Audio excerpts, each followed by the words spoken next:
Mon Seigneur et mon Dieu, je crois fermement que tu es ici, que tu me vois, que tu m'entends. Je t'adore avec profonde révérence, je te demande le pardon de mes péchés et la grâce de faire avec profit ce moment de prière.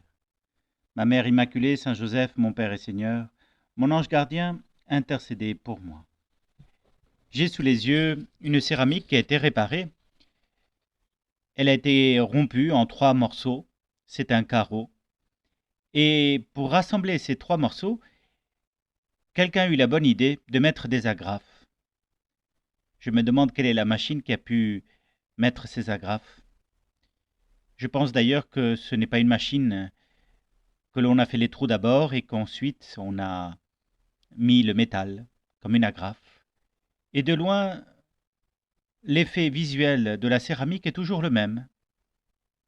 De près, elle a même des reflets supplémentaires, ceux de la faille.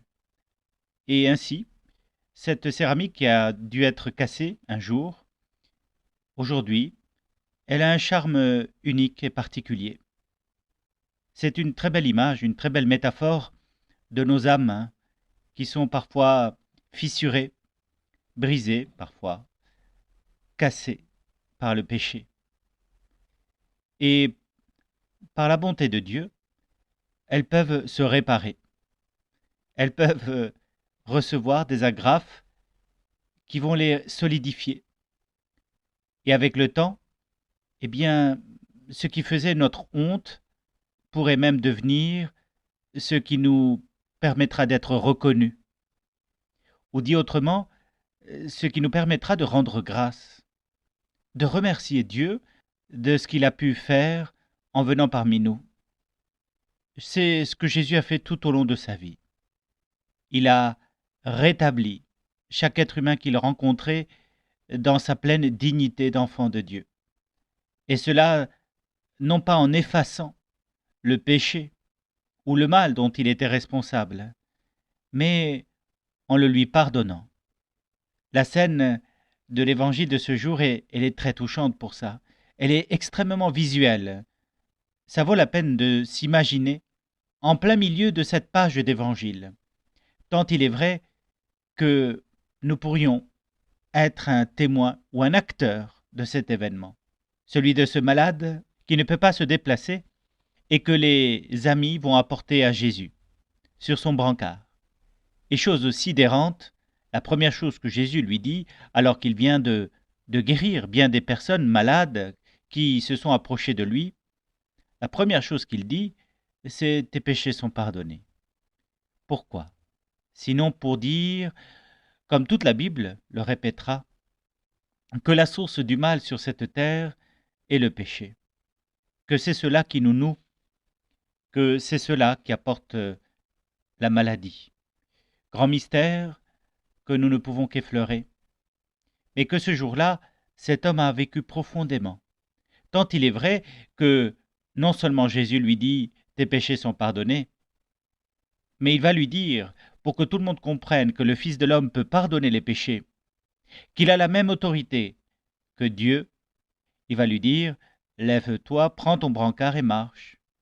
Et cet homme qui était venu sur un brancard, alité, eh bien, repart en marchant, libre de tous les liens qu'il avait enserrés sur ce brancard, les liens physiques, les liens certainement psychiques et les liens spirituels.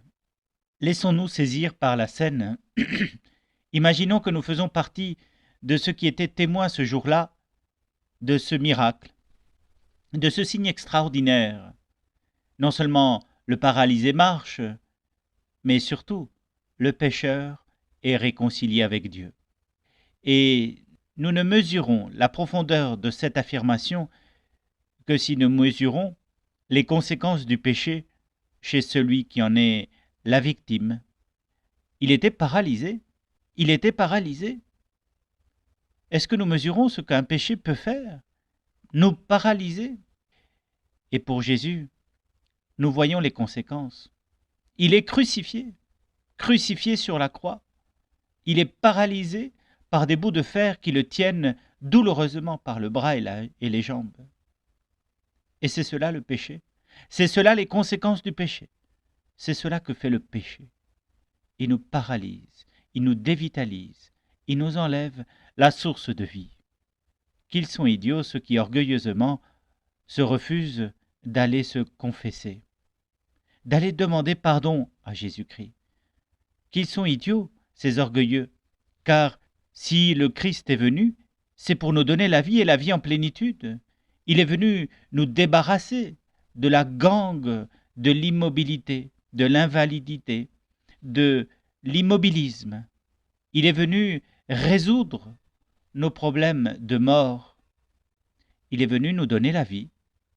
Et il suffit de se placer devant lui, comme cet homme dans son brancard fut placé devant Jésus. Il suffit de se placer devant lui pour qu'il veuille nous pardonner. Pourquoi refuser une telle offre, une telle grâce? Pourquoi la remettre à plus tard?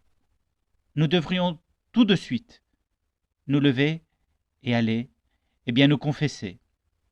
Demander au Seigneur cette grâce de libération, de celle qui revitalise, de celle qui remet debout, de celle qui redonne le goût de la vie. Et ainsi, la lecture de l'évangile de ce jour, ainsi que ce temps de prière, nous aurait amené très loin dans la proximité avec Dieu. Rappelons-nous de cette céramique. Elle a beau avoir été fissurée, elle est charmante.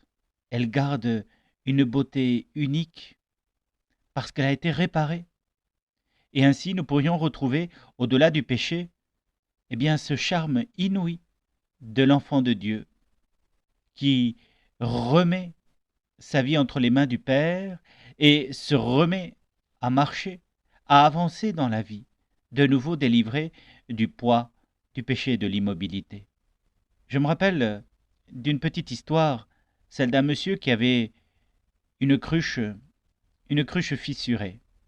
Il allait au puits, c'était l'époque où on allait au puits chercher l'eau de chaque jour.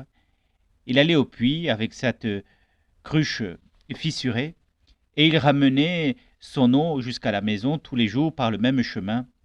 Et quand un jour un voisin lui demanda mais mon bon ami, comment se fait-il que vous n'ayez jamais changé cette cruche fissurée pour amener l'eau jusqu'à chez vous? Regardez, l'ami, regardez sur le chemin. Et sur le chemin, en effet, là où il passait tous les jours en faisant goûter sa cruche brisée, ou fissurée plutôt, il y avait plein de fleurs qui avaient poussé. Vous ne trouvez pas que ce serait dommage d'avoir une cruche toute propre, toute parfaite, mais aucune fleur? Et voilà pourquoi le Seigneur, même avec des défauts présents toujours dans notre vie, peut faire bénéficier de notre bonne volonté à nous rapprocher de lui bien des personnes, peut faire fleurir, grâce et y compris à travers nos défauts, peut faire fleurir de nouvelles grâces tout autour de nous.